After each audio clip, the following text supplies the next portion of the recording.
आज की हमारी पड़ताल एक बहुत ही मतलब जानी पहचानी सी आदत पर है। लोगों को खुश करने की प्रवृत्ति, जिसे हम पीपल प्लीजिंग भी कहते हैं। हाँ, बहुत आम है ये। और कैसे ये आदत जो बाहर से तो बहुत अच्छी लगती है, धीरे धीरे हमारे ही सम्मान को खत्म कर देती है। बिल्कुल। इस पूरी बातचीत के लिए जो हमारा आधार है वो है एक विश्लेषण, the execution of the people pleaser. और ये इस व्यवहार के पीछे की कुछ कह सकते हैं कड़वी सच्चाइयों को सामने लाता है। तो आज हमारा मकसद यही है। हाँ, हमारा मकसद है इस गुत्थी को सुलझाना कि क्यों हर किसी को खुश करने की ये कोशिश अक्सर हमें ही नुकसान पहुंचाती है, और लोग हमारा सम्मान करना क्यों बंद कर देते हैं। और ये भी समझना कि ये कोई मतलब चारित्रिक दोष नहीं है, ये एक रणनीतिक भूल है जिसे ठीक किया जा सकता है। बिल्कुल। और इस विश्लेषण की शुरुआत एक ऐसी पंक्ति से होती है जो थोड़ी असहज है सुनने में, पर सोचने पर मजबूर कर देती है। अच्छा। पंक्ति है, अगर आप अंत तक बने रहे तो आपको एहसास होगा कि आपने कितनी बार विनम्रता दिखाई जबकि आपको खतरनाक होना चाहिए था।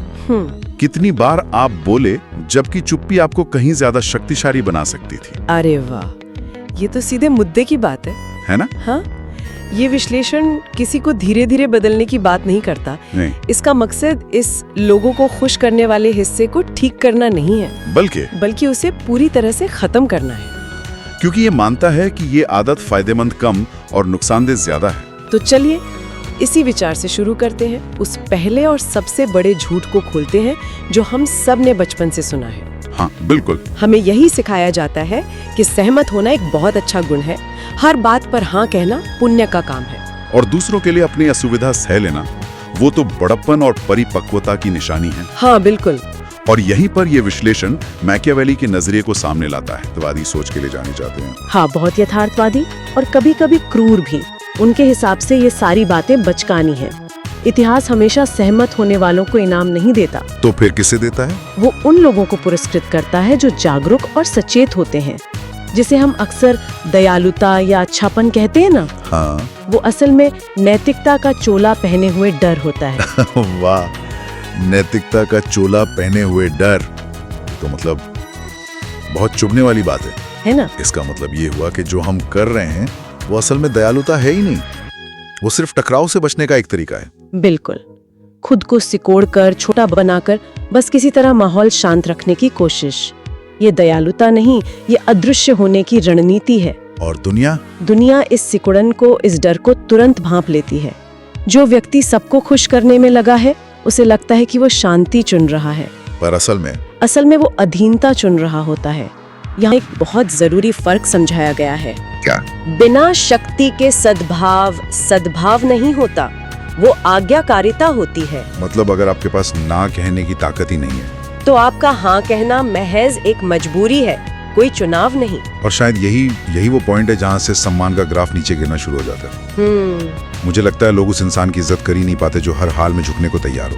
मैकियावेली का भी तो यही मानना था। हाँ, कि इंसान उन लोगों के पीछे नहीं चलता जो पहले ही घुटने टेक देते हैं। वो उनके पीछे चलता है जो दृढ़ता से खड़े रहते हैं। आपने बिल्कुल सही नब्ज पकड़ी है। जब आप बहुत जल्दी मान जाते हैं या बिना मांगे ही किसी की मदद करने लगते हैं या बिना गलती के भी सॉरी बोल देते हैं, हाँ, तो आप अपनी अच्छाई का सबूत नहीं दे रहे होते।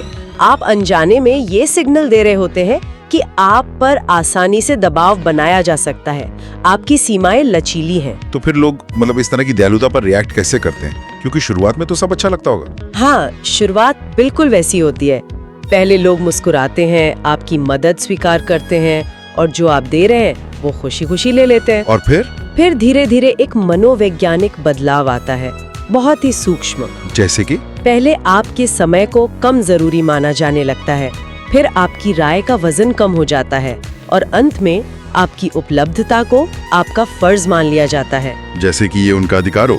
बिल्कुल। और सबसे परेशान करने वाली बात शायद ये है कि ये सब इसलिए नहीं होता कि लोग बुरे या मतलबी हैं। नहीं, बिल्कुल नहीं। ज्यादातर लोग बुरे नहीं होते, ये बस इंसानी स्वभाव है, ताकत की तरफ खींचना। हाँ, मानव स्वभाव हमेशा ताकत, आत्मविश्वास और स्पष्टता की ओर आकर्षित होता है, और कमजोरी, अनिश्चितता और बहुत ज्यादा लचीलेपन से दूर भागता है। मैकियावेली ने ये नहीं पूछा कि ये सही है या गलत, उन्होंने बस ये पूछा कि क्या ये सच है, और कड़वा सच यही है। तो इसका मतलब ये हुआ कि हम अनजाने में ही लोगों को ये सिखा रहे होते हैं कि हमारे साथ कैसा बर्ताव करना है। यही तो बात है। ये विश्लेषण कहता है कि लोगों को खुश करने वाला व्यक्ति लगातार एक डर में जीता है। हाँ, ठुकराए जाने का डर, असहमति का डर, किसी भी तरह के टकराव का डर, और इसी डर की वजह से वो उस टकराव को होने से पहले ही खत्म कर देना चाहता है। कैसे? अपने शब्दों को नरम करके, अपने सच को थोड़ा बदल कर, अपनी जरूरतों को पीछे रखकर, सिर्फ इसलिए ताकि सामने वाले की स्वीकृति मिल जाए। हाँ, और हर बार जब वो ऐसा करता है, हर बार वो दूसरों के लिए एक नियम बना रहा होता है, वो उन्हें प्रशिक्षित कर रहा होता है कि उसके साथ कैसा व्यवहार करना है। ये एक तरह की कंडीशनिंग है। कुछ समय बाद लोग उसके साथ बुरा बर्ताव इसलिए नहीं करते कि वो उससे नफरत करते हैं, बल्कि इसलिए करते हैं क्योंकि उसने खुद ने यही सिखाया है। बिल्कुल। इस विश्लेषण का शायद सबसे शक्तिशाली और असहज करने वाला विचार यही है, आपने उन्हें प्रशिक्षित किया। वाह, ये सुनना बहुत मुश्किल है। आपने उन्हें प्रशिक्षित किया। ये तो सारी जिम्मेदारी खुद पर डाल देता है। मतलब गलती सामने वाले की नहीं, हमारी अपनी रणनीति की है। इसीलिए तो इसे एक नैतिक विफलता के बजाय एक रणनीतिक विफलता कहा गया है। मतलब ये हमारे चरित्र में कोई कमी नहीं है। नहीं, ये आपकी रणनीति की कमी है। आप एक बुरे इंसान नहीं है, आप बस एक बुरे रणनीतिकार हैं जब बात इंसानी रिश्तों की आती है। और अच्छी बात यह है कि रणनीतियाँ बदली जा सकती हैं। और ये रणनीति की कमी तब और भी साफ दिखती है जब हम शक्ति या कह लें लेवरेज की बात करते हैं। एक तर्क ये भी है कि बिना किसी फायदे या शक्ति के दयालुता अदृश्य हो जाती है। हाँ, पहले लोग उसकी उम्मीद करने लगते हैं और फिर उसे पूरी तरह से नजरअंदाज कर देते हैं। बिल्कुल, इसको ऐसे समझिए, जो व्यक्ति लोगों को खुश करने में लगा है वो हमेशा जरूरत से ज्यादा करता है। मतलब वो हर छोटी बात का लंबा चौड़ा स्पष्टीकरण देता है ताकि कोई गलत ना समझ ले। वो उम्मीद से ज्यादा काम करके देता है, ये सोचकर कि इससे उसकी कीमत बढ़ेगी। हाँ, और हर कमी की जरूरत से ज्यादा भरपाई करने की कोशिश करता है। लेकिन ऐसा करके वो अनजाने में उसी चीज को खत्म कर रहा है जिसे वो सबसे ज्यादा पाना चाहता है, सम्मान और महत्व। एकदम यहीं पर मैकियावेली की चेतावनी बहुत सटीक बैठती है। कौन सी? जो सभी से प्यार और स्वीकृति पाना चाहते हैं, अंत में सभी द्वारा इस्तेमाल किए जाते हैं। सच्चा प्रभाव इस बात से पैदा नहीं होता कि आप कितना कुछ देते हैं, बल्कि इस बात से कि आप कितना कुछ रोकने को भी तैयार हैं। बिल्कुल। जब आपकी मंजूरी, आपका हाँ इतनी आसानी से मिल जाता है बिना किसी शर्त के, तो उसका कोई मूल्य नहीं रह जाता। सही। तो अब तक की बातचीत से ये साफ है कि अच्छा बनने की कोशिश अक्सर गलत दिशा में चली जाती है। तो फिर असली समस्या क्या है? अब हम इस चर्चा के सबसे जरूरी हिस्से पर आते हैं। विश्लेषण के मुताबिक आपका अनादर इसलिए नहीं होता कि आप दयालु हैं, बल्कि इसलिए होता है कि आप पूर्वानुमानित हैं, आप प्रिडिक्टेबल हैं। ये समझना सबसे जरूरी है। हाँ, यही इस पूरी बातचीत का सार है। समस्या आपकी दयालुता नहीं है, समस्या ये है कि लोगों को पता होता है कि आप अंत में क्या करेंगे। उन्हें पता है कि आप कितना भी परेशान हो, आखिर में मान ही जाएंगे। उन्हें पता है कि आप एडजस्ट कर लेंगे, आप माफ कर देंगे, और सबसे बड़ी बात, आप उन्हें छोड़कर नहीं जाएंगे। सही। और जब आपकी सीमाओं को लांघने की कोई कीमत ही नहीं चुकानी पड़ती, तो फिर कोई आपकी इज्जत क्यों करेगा? बिल्कुल। ये तो ऐसा हुआ जैसे आप ताश का खेल खेल रहे हैं और आपके सारे पत्ते सामने वाले को दिख रहे हैं। बिल्कुल सही उदाहरण। वो हमेशा जीतेंगे क्योंकि उन्हें आपकी हर चाल पहले से पता है। और जैसा हमने पहले कहा, ये आपको एक बुरा इंसान नहीं बनाता। नहीं, ये आपको रणनीतिक रूप से असुरक्षित बना देता है, स्ट्रेटेजिकली एक्सपोज्ड। मैकियावेली ने कभी भी दयालुता की निंदा नहीं की, उन्होंने बिना नियंत्रण और बिना रणनीति के दयालुता की निंदा की। तो समस्या दयालुता नहीं, समस्या उस दयालुता का पूर्वानुमानित हो जाना है। एकदम सही। तो अगर हम इस पूरी चर्चा को समेटें तो हमने एक बहुत बड़े झूठ से शुरुआत की थी कि हमेशा सहमत होना ही सही रास्ता है। और कई परतों को हटाने के बाद हम इस सच्चाई पर पहुंचे हैं कि असली समस्या हमारी दयालुता नहीं, बल्कि हमारी पूर्वानुमानित प्रकृति है, हमारा प्रिडिक्टेबल होना। सही कहा।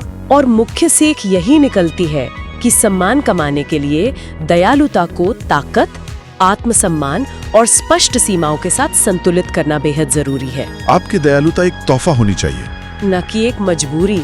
अब जब हम इस चर्चा के अंत की ओर बढ़ रहे हैं तो ये विश्लेषण सुनने वालों के लिए सोचने को कुछ बहुत ही गहरे सवाल छोड़ता है। हाँ, ये सवाल हर उस व्यक्ति को खुद से पूछने चाहिए जो इस चक्र में फंसा हुआ महसूस करता है। पहला सवाल है, आप नापसंद किए जाने के डर से बचने के लिए खुद का बलिदान क्यों करते रहते हैं? दूसरा सवाल है, सम्मान की तुलना में स्वीकृति अधिक सुरक्षित क्यों महसूस होती है? ये बहुत गहरा है, क्योंकि सम्मान में थोड़ी दूरी हो सकती है, जबकि स्वीकृति में नजदीकी का एहसास होता है, भले ही वो झूठा हो।